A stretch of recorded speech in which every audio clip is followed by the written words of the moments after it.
Greetings and welcome to the Saco School Board meeting for Wednesday, April 5th, 2023. Call this meeting to order at 7 p.m. Let the record reflect that all school board members are present with the exception of School Board Member Richard, who is excused. With that, I'd like to invite you all to join us in the Pledge of Allegiance.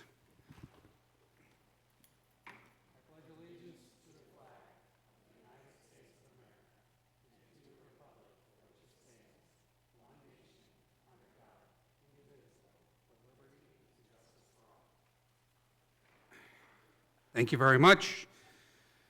Moving on to item 3 of the agenda is approval of the school board meeting minutes dated March 22nd, 2023. Is there a motion to approve the minutes?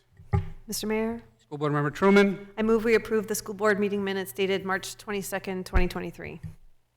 Motion's been made. Is there a second? Second. Second by School Board Member Archie. Any discussion on the minutes for March 22nd? Seeing no discussion, roll call vote. School Board Member Archie? Yes. School Board Member Preble? Yes. School Board Member LaFortune? Yes. School Board Member Gale? Yes. School Board Member Truman? Yes. School Board Member Johnston? Yes. Motion passes 6-0. Brings us to item 4. There are no adjustments this evening to the agenda. Brings us to item 5. There's no correspondence in the packet. So that brings us to item 6, public comment. If there's any member of the public who would like to address the school board, please come forward and be heard.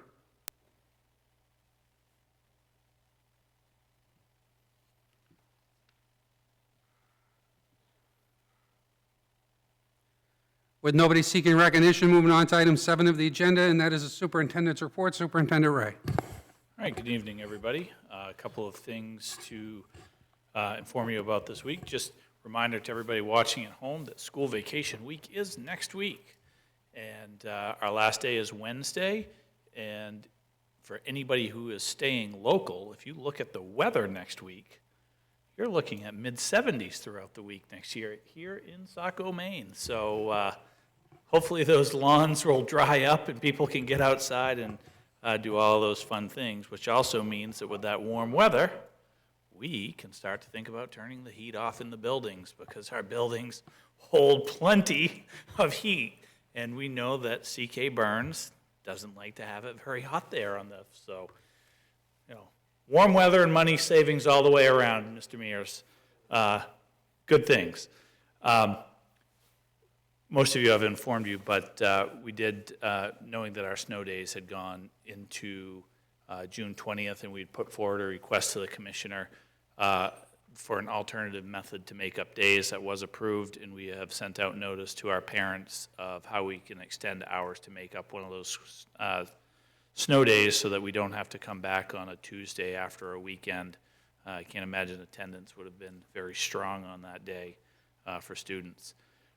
We'll spend some time tonight talking about the budget and the good news about additional funding and how hopefully tonight we can approve a budget so that it can be put forth to the City Council for their deliberations. The timing allowed us to kind of foreshadow what we were going to talk about tonight with the City Council on Monday, and so they've seen much of those things.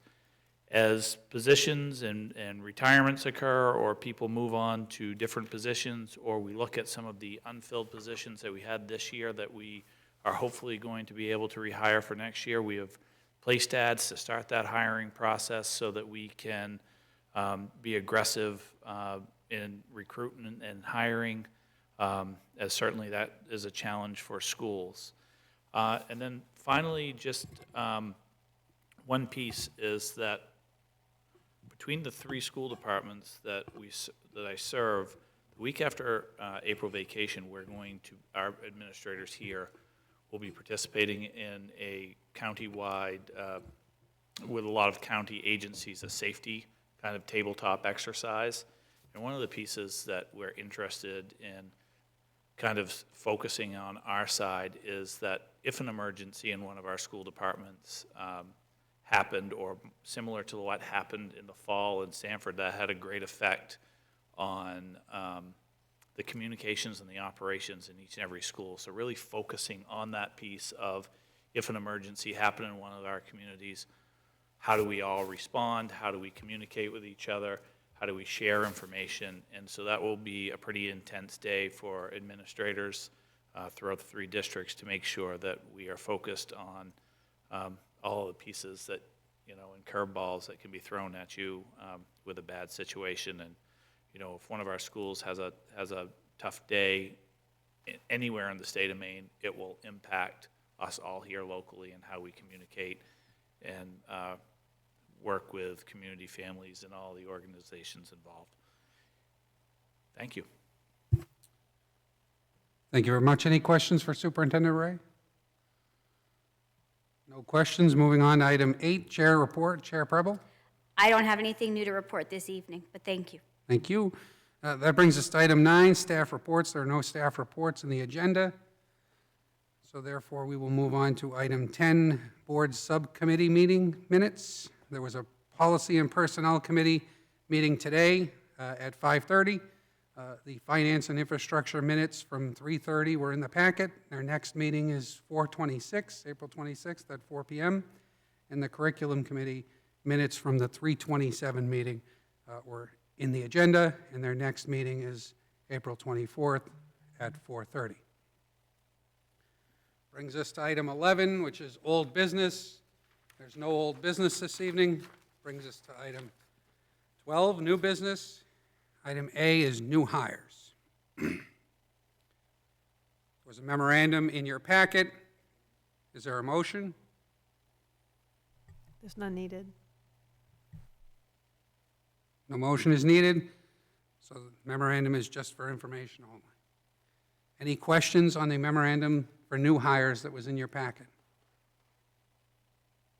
With no questions, moving on to item B, resignations. Again, a memorandum in your packet does not look like it requires a motion. Any questions on the resignation memorandum in your packet? With no questions, moving on to item C, the second reading of the 2023-2024 school calendar. Is there a motion? Mr. Mayor, School Board Member Truman? I move we approve the second reading of the 2023-2024 school calendar. Second. Motion's been made and seconded by School Board Member Johnston. Any discussion on the calendar?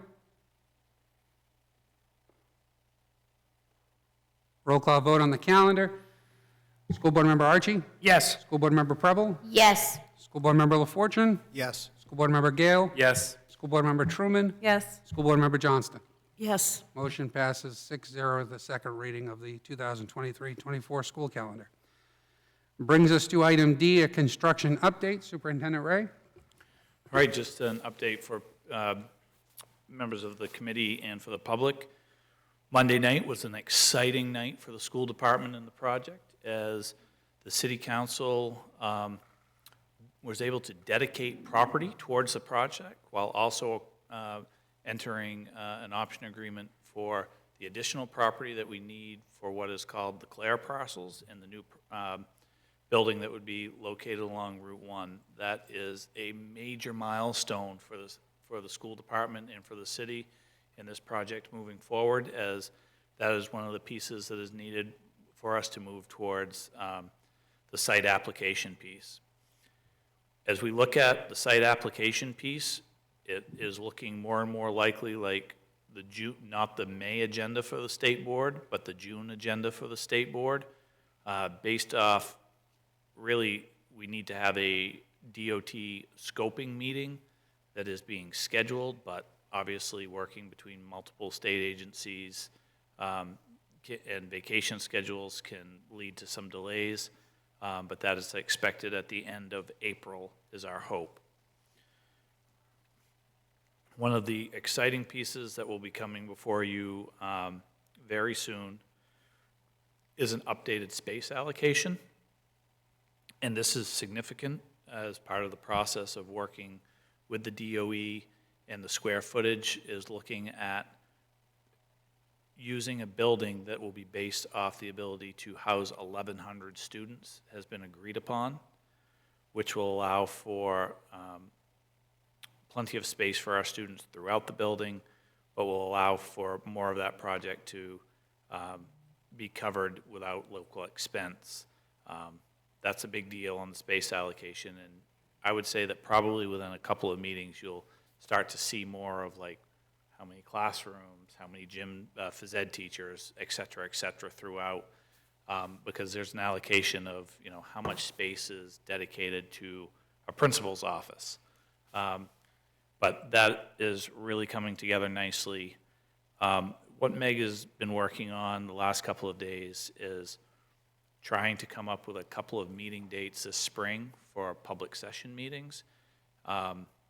And one of the things that we're trying to schedule around is getting the Little League softball and baseball schedules, because we know that's where parents can sometimes be in the springtime, and lacrosse, and looking at those schedules to say, okay, is there a night or a time where we may know that not only can we have a meeting at SMS to talk about the building committee, but it would be at the time when we think that 4 teams of Little League softball might be playing out back, and we can hope to corral them into the meeting so that the public can learn more about the process and where we're starting. So a lot of exciting things with the construction project that we keep moving with that eye on November. Thank you very much. Any questions for Superintendent Ray surrounding the construction update? Moving on to item E, we have the 6th grade project-based update. Assistant Superintendent Parkhurst. Thank you. Principal Susie and I have been working together and provided a brief update to the curriculum committee last week, 2 weeks ago, and wanted to just highlight some of the upper level pieces that are included in your memo. First, I will introduce a little bit about what project-based learning is generally speaking, and then Principal Susie will take on some of the details regarding how we are planning to approach our project-based learning in the coming years. So project-based learning is essentially taking the learning standards and the objectives that we know that students need to achieve in the state of Maine, and then backwards planning instruction around a student-centered, student-led, real-life application project, so that that learning isn't just existing on a page, but that we're building that into something that can apply to an impact having greater community influence than going through the chapters in a workbook, for example. So that you would still have some of that direct instruction. It's not just all hands-on all the time, but that direct instruction in adding and subtracting decimals, for example, would then lead to helping with some kind of accounting project in the real world, so that you're not just learning the concept to prove your proficiency, but actually utilizing that learning in a real-life situation. I'll turn it over to Principal Susie to speak a little bit about the background of project-based learning and the current status, and then talk a little bit about some information we got from the Maine Curriculum Leaders Association that was a really great opportunity that we saw to shift the way that we look at project-based for our 6th graders. Thank you. So to provide you with some background, in about 2015, Saco Middle School implemented project-based learning on the 7th and 8th grade level. So there was a team implemented in 7th grade, a 3-person team, and an 8th grade team of 3 people as well. Several years later, we decided to include a 6th grade team. So the goal in the 7th and 8th grade team was to provide a community-centered learning opportunity in which, as Assistant Superintendent Parkhurst mentioned, there's authentic learning around problem solving. Staff at the time engaged in professional text, visits to other project-based schools in the area, and some training through the Buck Institute for project-based learning. So with project-based learning, you basically start with a problem or an opportunity, and students are presented with this problem or opportunity. Some projects in the past that have been conducted is one specifically where we had an opportunity right behind the school to utilize our trail system behind the fields, including the vernal pool study and outdoor classrooms. So the team of students at the time, and have continued since, have worked on redeveloping and expanding those spaces and have implemented an outdoor classroom in that area. Another project that was done, you may have seen, it was in the news at the time, but there was an erosion study at Camp Ellis in collaboration with Public Works. So at the time, that was a real problem that our community was facing. So with project-based learning, you are bringing in the community as much as you can. And currently this year, we have a problem at Saco Middle School that was investigated by our 6th grade team, which was the lack of composting. So students began by investigating how much trash was used or created on a day, week, month, spread that over the course of a year. They came up with a plan to begin composting. They did some advertising around school, taught other students in the school how to compost, difference between the two, compostable and not compostable, and that's currently in progress. So that is, again, a real-life application that's going to improve your community. So currently, as I mentioned, we have a 6th grade, 7th grade, and 8th grade team. These teams are made up of 3 teachers. So instead of a math, science, social studies, language arts, we combine language arts and social studies into a humanities class. So then we have the 3-person team. The teams loop. So with 6th grade this year, they'll stay as a project-based team, loop into 7th grade, and loop into 8th grade. We have not seen the level of application and quantity of interdisciplinary projects in the 6th grade as much as the 7th and 8th grade. And additionally, in the past, we used a survey for teachers once we got to know the students to figure out how to place them on the team. Currently, we've asked teachers at the 5th grade level to provide us some input.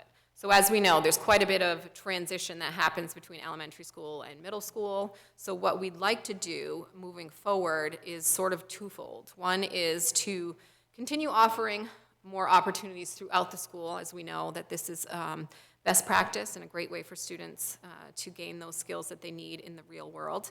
And also to solidify a better process for placing students on those teams when they get into 7th and 8th grade. So we have some professional development, as Meg mentioned, coming up. We are going to, across 6th grade, ask teachers to have at least one project-based unit that they are exposing students to that type of learning. So all students coming in will have that opportunity. After we've gotten to know the students, they've had this experience, then we will have a better handle or idea of which students would belong on the more focused project-based teams for 7th and 8th grade. So our 6th grade teachers have an opportunity to engage in some professional development over the summer through the Humane project. And then we are also going to do some more intensive training with the 7th and 8th grade teachers at the Buck Institute. And these teachers will all bring this professional development back to the school in order to move project-based learning as a school. I'm going to pass it back over to you. So I just wanted to provide a little bit more background on the Institute for Humane Education, which is essentially project-based learning that is focused on students identifying an idea in human rights, environmental preservation, or animal protection that they really want to solve, and then working through the course of a unit that's a little bit more structured than a truly open-ended project for students, so that we can work our 6th grade students at the whole entire grade level through the learning that those teachers will engage in this summer so that they can implement that unit with students. It will provide an opportunity for all 6th grade students to experience that model, B, a little bit more structured opportunity so that our instruction is consistent for all 6th graders in terms of what that project-based approach looks like, and C, provide the middle school a really good way to kind of determine which students are a great fit for that in the 7th and 8th grade looping scenario. I know for my own children, I have one who would really struggle with open-ended problems and loves to complete assignments and do it that way, end a unit, start a unit, pre-test, post-test, and another one who really does not enjoy that. And so it's certainly an approach that is good for all students to experience, but is not necessarily a full model that works for all kids. We're happy to answer any questions that you might have. Thank you very much. Any questions? Mr. Mayor, School Board Member Johnston. first of all, thank you for a great presentation. And I really appreciate being on the curriculum committee. I really appreciate you bringing that to the whole board. My question is, in the 7th and 8th grade, is there going to be an opportunity for 7th and 8th graders who are not in the regular project-based community to maybe have, as you mentioned in 6th grade, at least one opportunity to experience that type of learning?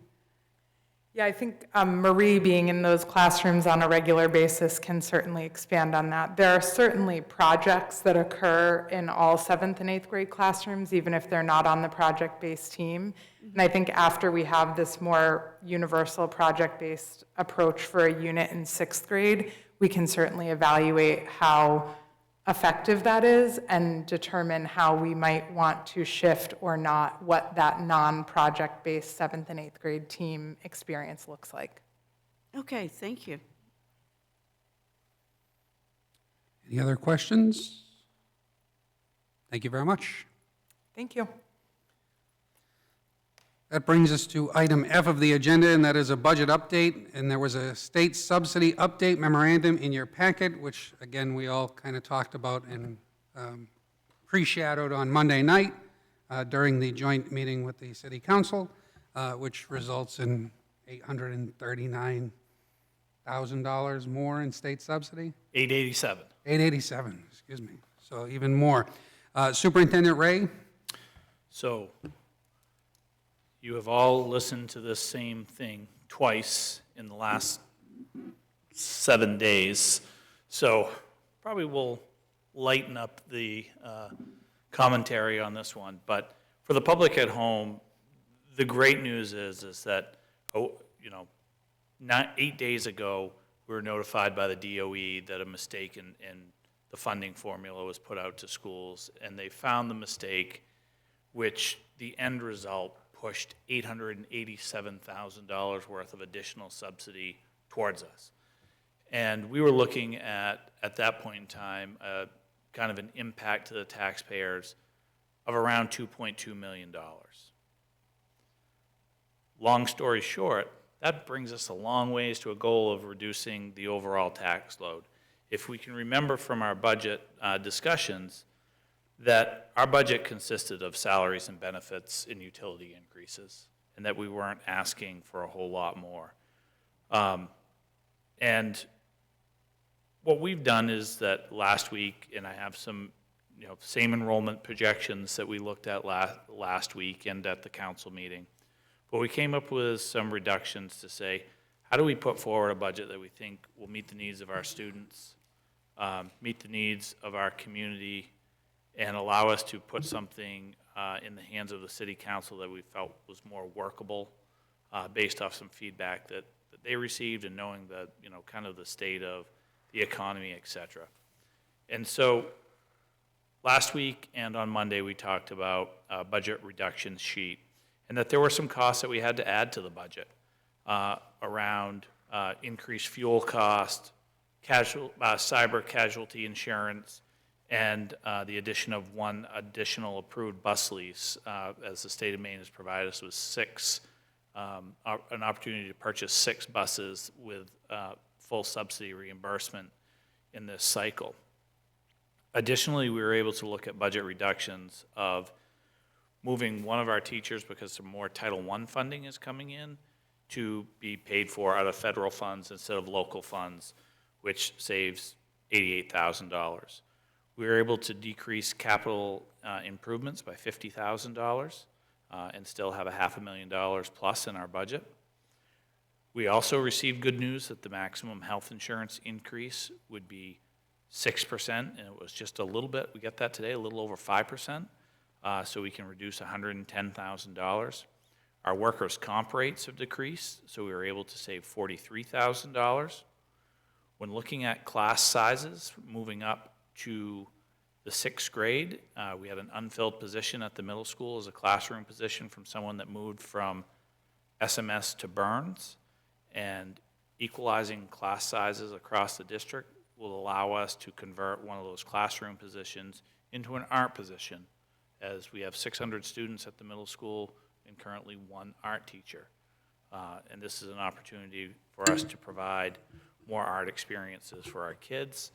And at the same time, we were able to decrease our legal expenditures for next year by $5,000, making a total reduction recommendation of $246,000 to the board.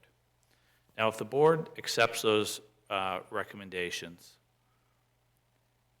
that will put us into a revenue sheet / taxation situation to pass forward to the city council, which we talked about this and they have seen this number, where our total expenditures from year to year are up 3.84% or $1.8 million. Now, I think things that are going up 3.8% in this climate is, while sometimes more than what we want, is fairly reasonable when we look at the overall pictures of what other costs, whether it be from fuel to supplies, has gone up. Now, when you take the $1.8 million and then you bring in the additional $887,000 worth of subsidy, plus some other changes in adult education, we're able to put forward to the city council a budget that is an increase of $1.121 million, or 3.85% for consideration. And I think that at this point in the year of it still being early April and being able to come in with this kind of figures, knowing your health insurance and not having to cut any existing staff, we can put something forward that allows us to have greater conversation this spring and hopefully fine-tune that will work not only for the school department, but work for the city council and for the taxpayers in a reasonable fashion. So I put forth that budget to you guys, hopefully looking for an approval so that we can move the process forward.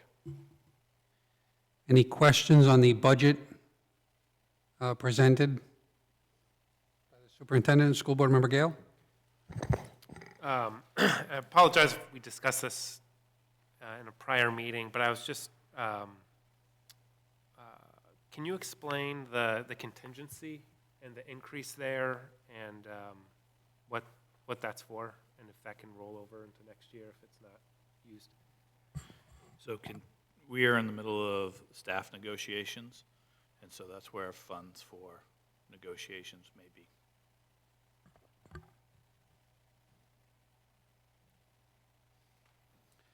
Any other questions? Is there a motion? Mr. Mayor, School board member Truman? I move we approve the proposed 2023-2024 school budget based on the updated revenue sheet. Second. Motion's been made by school board member Truman, second by school board member Preble. Any discussion? School board member Truman? I just want to say that considering where we started and with all the numbers that we really didn't have any control over, where it's salaries and benefits and at the mercy of those numbers coming in, I think we're in a really as good a shape as we can be in. And thanks for pushing the state on that subsidy on the ED 279. So that's great work on that part. Thank you. Any further discussion? Roll call vote. School board member Archie? Yes. School board member Preble? Yes. School board member LaFortune? Yes. School board member Gale? Yes. School board member Truman? Yes. School board member Johnston? Yes. Motion passes 6-0 to approve the budget presented. That brings us to item G, which is a second reading of policies. Policy EB, Environmental Health and Safety Program / Risk Management. Policy EBAA, Chemical Hazards. Policy EEAA, Drug and Alcohol Testing of School Bus Drivers. And EBCA, Comprehensive Health and Safety and Emergency Management Plan. Is there a motion? Mr. Mayor, School Board Member Johnston? I move we approve the second reading of policies EB, EBAA, EEA, EAA, and EBCA. Second. Motion's been made by School Board Member Johnston, second by School Board Member Truman. Any discussion on the second reading of policies? School Board Member Truman. I think on the EEA, EAA, drug and alcohol testing of school bus drivers, we just made a slight amendment to that one, just adding in a paragraph at the very end, just to clarify one little piece, just in case anybody missed it in their packet. Thank you. Any other discussion on the second reading of policies? No further discussion. Roll call vote. School Board Member Archie? Yes. School Board Member Preble? Yes. School Board Member LaFortune? Yes. School Board Member Gale? Yes. School Board Member Truman? Yes? School Board Member Johnston? Yes. Motion passes 6-0. Brings us to item 13. There is no other information in tonight's packet. Item 14, there is no executive session this evening. So with that, item 15, I'll entertain a motion to adjourn. So moved. School Board Member Preble, is there a second? Second? Second by School Board Member Truman. Any discussion on adjourning? Roll call to adjourn. School Board Member Archie? Yes. School Board Member Preble? Yes. School Board Member LaFortune? Yes. School Board Member Gale? Yes. School Board Member Truman? Yes. School Board Member Johnston? Yes. Motion passes 6-0 to adjourn at 7:32. Have a great evening, everyone.